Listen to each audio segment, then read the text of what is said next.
Hello बच्चों, कैसे हो आप लोग। उम्मीद करता हूँ आप लोग अच्छे होंगे और पेपर की तैयारी अच्छे से कर रहे होंगे, पढ़ रहे होंगे। Welcome back our YouTube channel model coaching classes. आज हम लोग फिर देखने वाले हैं बेटा, ये फिजिक्स 12th होगा, एनसीईआरटी यूनिट 2 होगा, चैप्टर 3 होगा, क्या होगा ये करंट इलेक्ट्रिसिटी, विद्युत धारा होगा। अब फिर हम इसमें जो मोस्ट क्वेश्चन है जो पेपर में आते रहते हैं, ये लेक्चर 4th होगा, हम देख रहे हैं। आज हम लोग जो पढ़ने वाले हैं बेटा, स्पेसिफिक रेसिस्टेंस और इसको रेसिस्टिविटी बोलते हैं, विशिष्ट प्रतिरोध या प्रतिरोधकता बोलते हैं इसको। हिंदी में क्या बोलते हैं? विशिष्ट प्रतिरोध या प्रतिरोधकता। पेपर में पूछता है विशिष्ट प्रतिरोध से आप क्या समझते हैं, यह किन किन कारकों पर निर्भर करता है। तो हम लोग क्या पढ़ने वाले हैं, specific what mean by specific resistance and specific resistance depends on the following factors. ठीक है ना, किस किस फैक्टर्स पर डिपेंड करता है पहले समझते हैं। आप सभी जानते हो, वी नो दैट, हम लोग जानते हैं कि क्या जानते हैं बताओ, the resistance of conductor depends upon the following factor. हम जानते हैं कि चालक तार का प्रतिरोध निम्न बातों पर निर्भर करता है। ये लेक्चर 3 में हम लोगों ने देखा है। पहला किस पे डिपेंड करता है बताओ? चालक की लंबाई पर, लेंथ ऑफ कंडक्टर। किस पे? कंडक्टर, मतलब इसको हिंदी में क्या लिखेंगे? चालक तार की लंबाई पर। तो इसे क्या लिखोगे? आर प्रोपोर्शनल टू एल होता है। अभी मैंने आपको बताया था ना, the length of conductor is directly proportional to the resistance of conductor. Resistance of conductor is directly proportional to the, क्या हो जाएगा? Length of conductor. ये हम लोग जानते हैं, चालक तार की जो चालक का प्रतिरोध उसकी लंबाई के अनुक्रमानुपाती होता है। इसको हम लोग अभी फर्स्ट लेक्चर में देखे थे। दूसरा पॉइंट किस पे डिपेंड करता है? Cross section area of conductor. तो इसको क्या बोलोगे? अनुप्रस्थ काट के, चालक के अनुप्रस्थ काट के क्षेत्रफल पर। तो इसको आप लोगों ने निकाला था कल, R प्रोपोर्शनल टू 1/A निकाला था। अब इसके प्रीवियस लेक्चर में आप लोगों ने क्या निकाला था? आप लोगों ने निकाला था कि resistance of conductor is inversely proportional to the cross section area of conductor. चालक तार का प्रतिरोध जो होता है उसके अनुप्रस्थ काट के क्षेत्रफल के व्युत्क्रमानुपाती होता है। ये याद रखना, ये बहुत इंपॉर्टेंट पॉइंट है। रेसिस्टेंस से बार बार इसी से जो ऑब्जेक्टिव होंगे, जो 2 मार्क्स के 4 मार्क्स के क्वेश्चन, सब यहीं से फॉर्म होते हैं, सब यहीं से बनने वाले हैं। ठीक है, मैं इसीलिए आपको अच्छे से समझा दे रहा हूँ। ये दोनों को बताओ, equation first and second combine to each other. समीकरण 1 और 2 को एक साथ मिलाकर लिखने पर, हिंदी में जो मैं बोल रहा हूँ इसको लिखते रहना। समीकरण 1 2 को एक साथ मिलाकर लिखोगे तो R प्रोपोर्शनल टू, देखो R है तो R, दोनों प्रोपोर्शनल, तो प्रोपोर्शनल L अपॉन क्या हो जाएगा? A हो जाएगा। बेटा ये जब प्रोपोर्शनल हटता है ना तो कोई ना कोई एक कांस्टेंट आता है, ये फिजिक्स का रूल है। तो R इक्वल टू यहाँ पे रो आता है, L अपॉन A आता है। जहाँ पे ध्यान देना, ये जो रो है ना, ये क्या है? प्रोपोर्शनल कांस्टेंट है। It's called specific resistance of the conductor. जहाँ रो एक अनुपातिक नियतांक है जिसे चालक तार का विशिष्ट प्रतिरोध या प्रतिरोधकता कहते हैं। यह चालक तार के ताप या प्रकृति पर निर्भर करता है। क्या बोलोगे? It is a proportional constant, it's called, क्या बोलोगे? Specific resistance of the conductor. It's value depends upon the temperature of conductor and nature of conductor. मतलब ये कंडक्टर के टेम्परेचर और नेचर पे डिपेंड करता है। अच्छा बताओ, फ्रॉम इक्वेशन 3 यदि यहाँ से आप रो बराबर लिखोगे तो रो इज इक्वल टू क्या लिखोगे? यदि आपसे मैं पूछ दूँ तो ये इधर आएगा, ये इधर आ जाएगा, मतलब rho is equal to RA upon L होता है। ये इक्वेशन ये इक्वेशन 4th हो गया, इसको हमें रिमेंबर रखना है। ठीक है ना। अब एक बात बताओ, यहाँ पे यदि हम मान लें, यदि L is equal to 1 metre मान लें, as cross section area 1 metre square मान लें, देन फ्रॉम इक्वेशन 3 या 4th कुछ भी लिख लो, फ्रॉम इक्वेशन 3 क्या मिलेगा? इक्वेशन यहाँ पे भी 1 रख दो, यहाँ पे भी 1 रख दो, तो R इज इक्वल टू आपको रो या रो इज इक्वल टू R आपको मिल जाएगा। ठीक है ना। मैंने क्या बोला? यदि हम लोग चालक तार की लंबाई 1 मीटर मान लें, लेंथ 1 मीटर मान लें, cross section area 1 metre square, अनुप्रस्थ काट का क्षेत्रफल 1 मीटर स्क्वायर मान लें, तो समीकरण 3 इक्वेशन थर्ड से अपने को ये मिल जाएगा, कोई दिक्कत नहीं है ना। तो अब बताओ कैसे डिफाइन करोगे। देखो स्पेसिफिक हीट का कोई डिफिनीशन नहीं होता, स्पेसिफिक रेसिस्टेंस का कोई डिफिनीशन नहीं होता है, इसको अपने से बनाना पड़ेगा। तो क्या बोलोगे बताओ, the specific heat of the specific resistance of the conductor is equal to the specific resistance of the conductor is equal to the resistance of conductor offered by per unit length and per unit cross section area। ठीक है ना। क्या बोला मैंने, फिर समझना, मैंने बोला कि स्पेसिफिक हीट ऑफ कंडक्टर या specific resistance of the conductor is equal to the resistance of conductor offered by per unit length and per unit area. मतलब ये चालक तार का जो विशिष्ट प्रतिरोध होता है उस तार के प्रतिरोध के बराबर होता है जिस चालक तार की लंबाई एकांक हो तथा अनुप्रस्थ काट का क्षेत्रफल 1 हो। एकांक लंबाई तथा एकांक अनुप्रस्थ काट वाले अनुप्रस्थ काट वाले क्षेत्रफल वाले तार का प्रतिरोध उसके विशिष्ट प्रतिरोध के बराबर होता है। एकांक लंबाई तथा एकांक अनुप्रस्थ काट वाले तार का प्रतिरोध उस चालक का विशिष्ट प्रतिरोध कहलाता है, उस चालक का विशिष्ट प्रतिरोध कहते हैं। क्या बोलोगे बताओ, specific resistance is equal to the, क्या बोलोगे, is equal to the resistance offered by conductor per unit length and per unit cross section area. ठीक है, ये डिफिनीशन है, ठीक है ना। याद रखना, कभी भी आपसे कोई पूछेगा स्पेसिफिक रेसिस्टेंस या स्पेसिफिक रेसिस्टिविटी पूछेगा तो आपको ये डिफाइन करना पड़ेगा। क्या करना पड़ेगा, specific resistance of the conductor is equal to the resistance offered by conductor per unit length and per unit cross section area. Per unit cross section area is equal किसको होता है, पर यूनिट क्रॉस सेक्शन एरिया होता है। ठीक है, अच्छा बताओ, अब यहाँ पे थोड़ा सा हम लोग आएंगे और इसको और ब्रीफ और डिटेल में समझेंगे। अच्छा बताओ, एसआई यूनिट क्या कोई पूछेगा, एसआई यूनिट ऑफ रो जहाँ भी पूछेगा तो विशिष्ट प्रतिरोध का एसआई मात्रक क्या होता है, विशिष्ट प्रतिरोध का एसआई मात्रक। तो यहाँ से देखेंगे फ्रॉम इक्वेशन 4 से क्या हो जाएगा, आर का क्या हो गया ओम, आर क्या है रेसिस्टेंस ओम, एरिया का क्या हो जाएगा मीटर स्क्वायर और लेंथ का क्या हो जाएगा मीटर, 1 मीटर से मीटर कट जाएगा तो ओम इंटू मीटर हो जाएगा। क्या हो जाएगा, याद रखना, रो का एसआई मात्रक क्या हो जाएगा, रो का एसआई मात्रक जो हो जाएगा विशिष्ट प्रतिरोध का एसआई मात्रक ओम इंटू मीटर होता है। क्या होता है, ओम इंटू मीटर होता है। डायमेंशन फॉर्मूला क्या हो जाएगा, डायमेंशन फॉर्मूला ऑफ रो मैंने कल बताया था आपको कि जो ओम होता है इसका dimension formula ml square T power -3a⁻² होता है और मीटर है तो एक l और आ जाएगा तो ये क्या हो जाएगा ml का पावर 2 और 1 3 हो जाएगा, t पावर -3 हो जाएगा, a पावर -2 हो जाएगा। ये क्या मिल गया, इसका डायमेंशन फार्मूला मिल गया। मान लो किसी से डायमेंशन फार्मूला निकालते नहीं बन रहा है, ये डायमेंशन फार्मूला जिनसे बेसिक बनता होगा, जो अच्छे से 11th-12th में थोड़ा भी पढ़े होंगे या अच्छे से पढ़ाया गया होगा तो आपसे कंफर्म बनता होगा। ठीक है, मान लो आपने हमसे बोला कि सर हमें ऐसा यूनिट या डायमेंशन फार्मूला ऑफ रो नहीं बनता है तो मैं क्या बोलूँगा, ओम इंटू मीटर होता है। तो अभी ओम ये जो होता है ये बोल्ट क्या होता है, बोल्ट क्या होता है इसका, बोल्ट अपॉन एम्पियर होता है। ओम इज इक्वल टू क्या होता है, बोल्ट अपॉन एम्पियर होता है और ये मीटर रह जाएगा। बोल्ट बराबर क्या होता है, जूल वर्क अपॉन क्या होता है, चार्ज मतलब Q हो जाएगा, IM हो जाएगा। अब सभी का डायमेंशन फार्मूला लिख दो। वर्क क्या होता है ml स्क्वायर टी पावर -2 होता है। आपसे पूछेगा तो क्या बताओगे, जल्दी बताओ।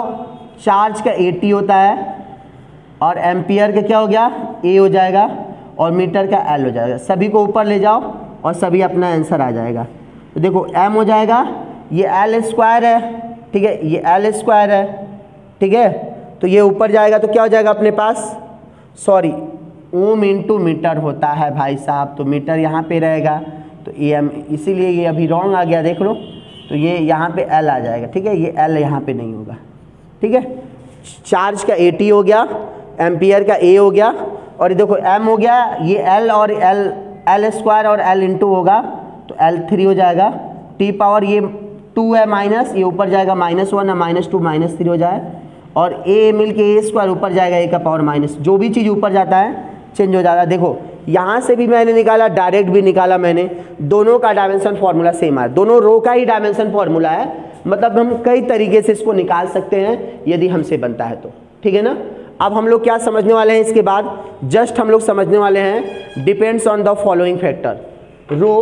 रो depends upon the following factor, rho का मान किन किन बातों पर निर्भर करता है, मतलब पेपर में पूछेगा विशिष्ट प्रतिरोध किन किन बातों पर निर्भर करता है, ठीक है ना।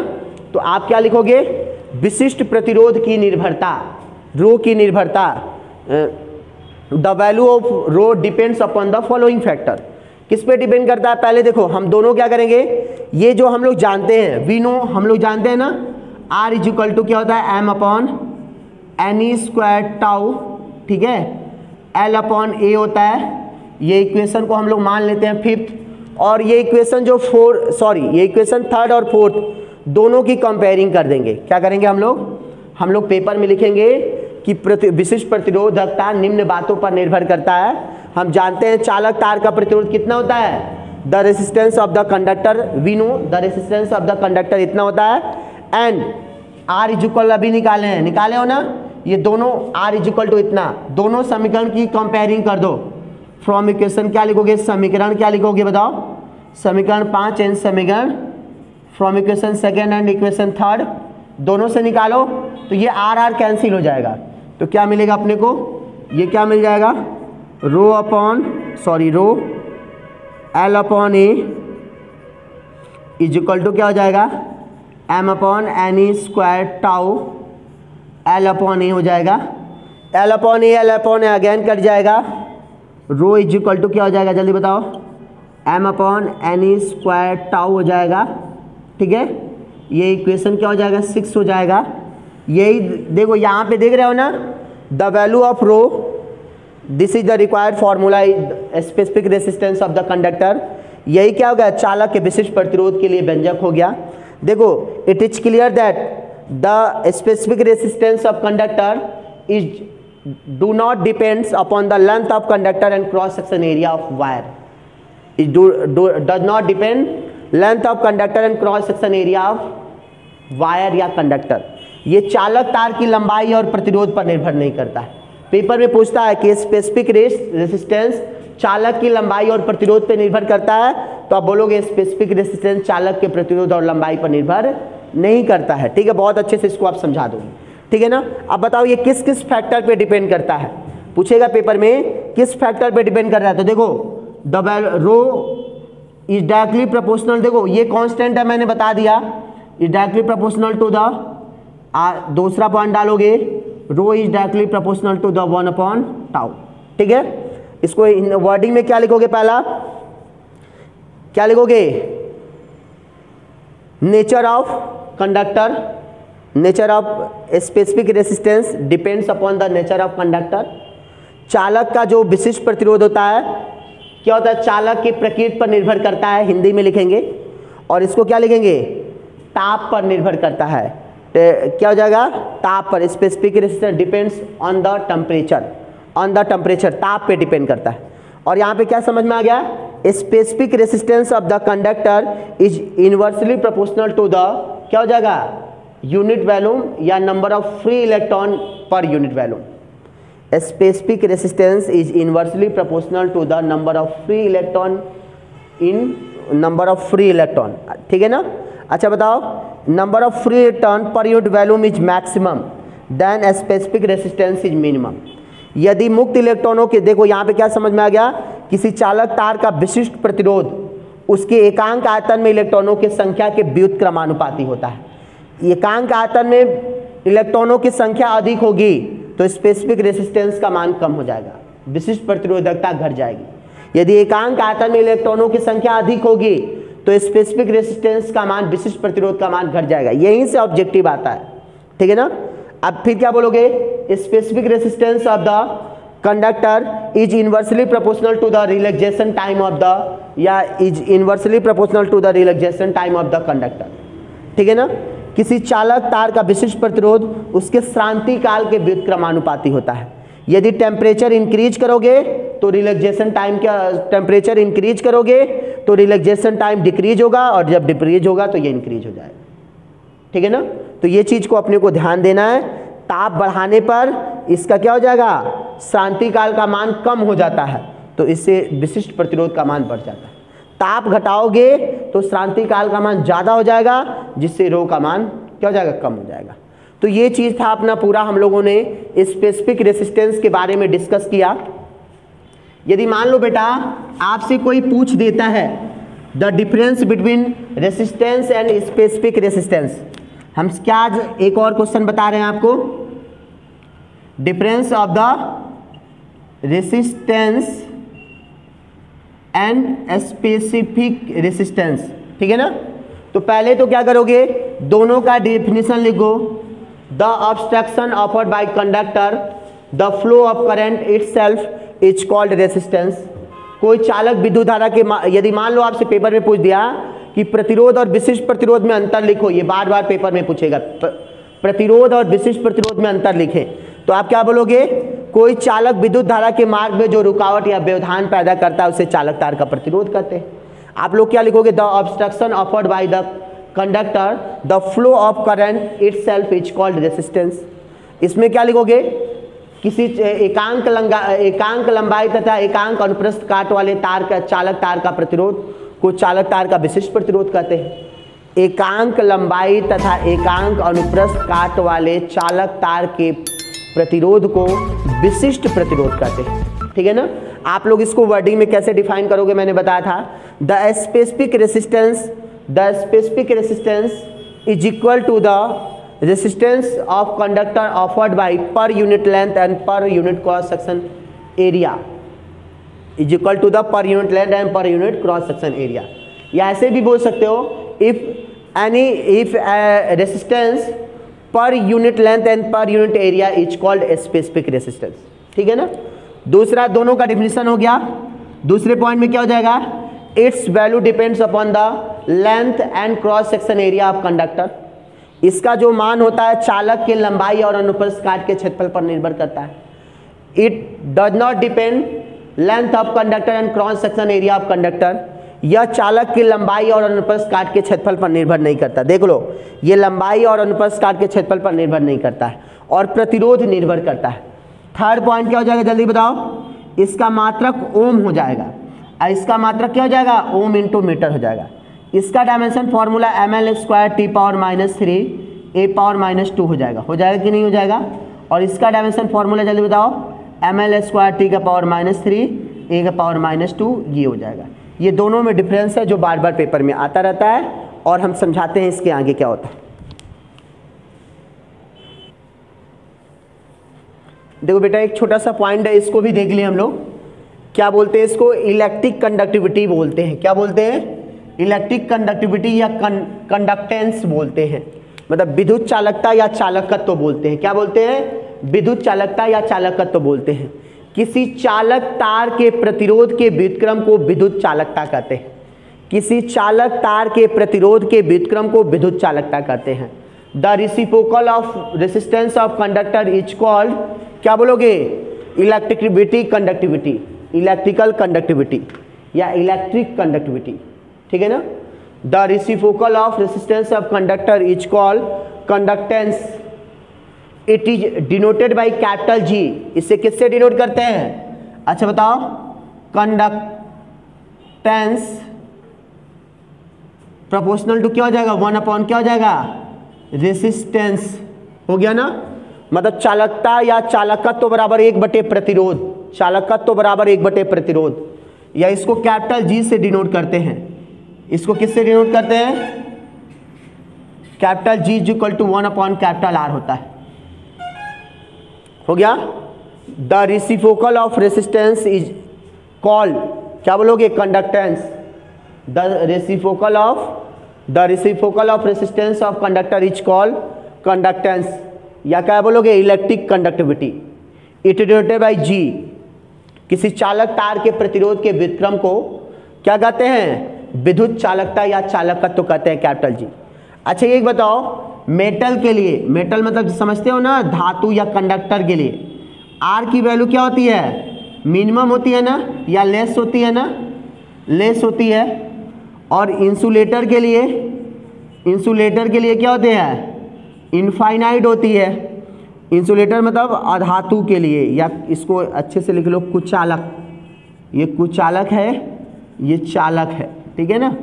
तो इसके लिए क्या होता है, कुचालक के लिए प्रतिरोध बहुत कम होता है, प्रतिरोध, कुचालक का प्रतिरोध बहुत कम होता है, और सॉरी चालक का प्रतिरोध बहुत कम होता है, कुचालक का प्रतिरोध अनंत होता है। तो इसका उल्टा कर दो। तो यदि आपसे कोई पूछेगा ना, जी की जो रेसिस्टिविटी होती है मेटल के लिए, किसके लिए, जी की रेसिस्टिविटी होती है मेटल के लिए, क्या होती है, इन्फिनिटी, क्योंकि ये जितना ही कम होगा उतना ही ये ज़्यादा होता है, बहुत ज़्यादा होता है, ठीक है ना। जो धातु होता है उसकी रेसिस्टिविटी बहुत ज़्यादा होता है, ठीक है ना। अब बताओ, हो गया ना, ये मेटल के लिए क्या हो गया इसकी, क्योंकि मेटल के लिए क्या होगा, रेसिस्टेंस मिनिमम होगा, तो रेसिस्टिविटी उसकी क्या होगी, मैक्सिमम हो जाएगी। मैक्सिमम मतलब चालक का जो चालकता, विद्युत चालकता होता है वो क्या होता है, अधिकतम या अनंत होता है। लेकिन जब आपसे कुचालक के बारे में पूछेगा, इंसुलेटर के बारे में पूछेगा, तो इंसुलेटर का प्रतिरोध तो बहुत अधिक होता है, तो उसकी क्या हो जाएगी, उसकी जो कंडक्टिविटी हो जाएगी लेस हो जाएगी, बहुत कम हो जाती है, ठीक है ना, या मिनिमम हो जाती है। मतलब कुचालक की जो चालकता होती है वो बहुत कम होती है, कुचालक की प्रतिरोधकता बहुत कम होती है, चालक की प्रतिरोधकता बहुत अधिक होती है, ठीक है ना।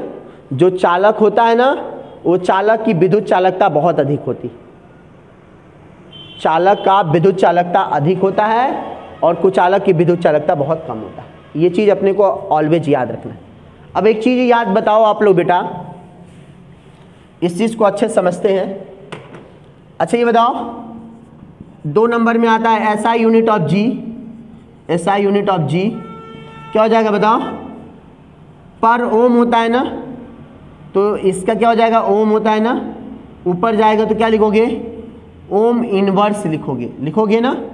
इसको ऐसे ओम इनवर्स भी लिख सकते हैं, इसको महो भी बोलते हैं, महो, महो बोलते हैं, ठीक है ना। इसका ऐसा ही मात्रक पर ओम, ओम इनवर्स या महो होता है, या इसको आजकल इसको साइमन भी बोलते हैं, साइमन्स, इसको एस से डिनोट करते हैं, याद रखना। कंडक्टेंस के यूनिट साइमन होता है या महो होता है, ओम इनवर्स होता है। विद्युत चालकता या चालकत्व का ऐसा ही मात्रक क्या होता है, ओम इनवर्स, महो होता है या साइमन। इसको हिंदी में चाहो तो ऐसे लिखोगे, साइमन होता है, क्या होता है, साइमन होता है। अच्छा बताओ, डायमेंशन फार्मूला ऑफ जी क्या हो जाएगा।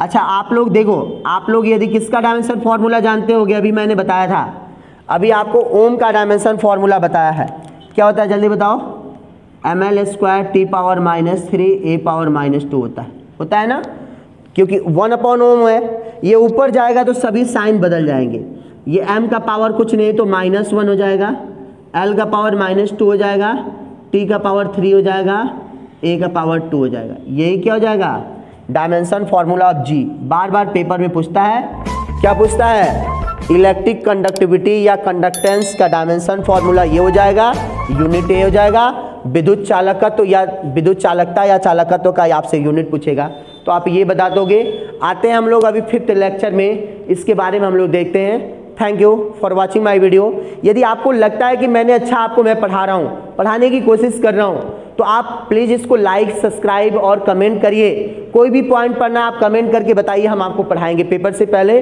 कोई साथ दे या न दे, मैं आपका साथ जरूर दूंगा, ठीक है। थैंक यू, और आप भी हमारा साथ दीजिए। Thank you for watching my video. Bye bye, take care.